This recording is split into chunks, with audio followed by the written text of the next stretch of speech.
दोस्तों, रविचंद्रन अश्विन भारत के 90 साल के टेस्ट इतिहास में केवल 5वें गेंदबाज होंगे जो 100 से ज़्यादा टेस्ट मैच खेले हो। अश्विन से पहले अनिल कुंबले, कपिल देव, ईशांत शर्मा और हरभजन सिंह ने यह उपलब्धि हासिल की है। भारतीय चतुरबाज ऑफ स्पिनर रविचंद्रन अश्विन धर्मशाला में अपना टेस्ट करियर का 100वां टेस्ट खेल रहे हैं।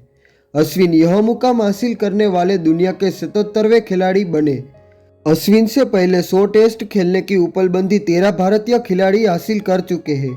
अश्विन ने टेस्ट क्रिकेट में 2011 में डेब्यू किया था। वह हाल ही में 500 विकेट का आंकड़ा पार करने वाले दूसरे भारतीय बने थे। रविचंद्रन अश्विन ने अपने 100 टेस्ट मैचों में 3000 से ज़्यादा रन बनाए हैं और 500 से ज़्यादा विकेट लिए हैं। रविचंद्रन अश्विन की पूरी कहानी देखें तो अश्विन का जन्म 17 दिसंबर 1986 को मायलपुर, चेन्नई के एक तमिल परिवार में हुआ था। उनके पिता रविचंद्रन रेलवे में काम किया करते थे और उनकी माता का नाम चित्रा है। अश्विन को बचपन से ही क्रिकेट में दिलचस्पी थी। उनके पिताजी भी क्रिकेट में बहुत अच्छे प्रशंसक थे।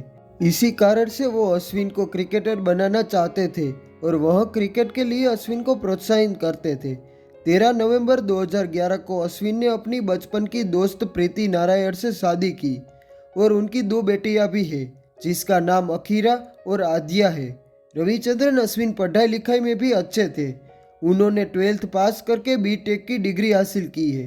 क्रिकेट की सभी खबरों के लिए चैनल को सब्सक्राइब करें। जय हिंद, जय भारत।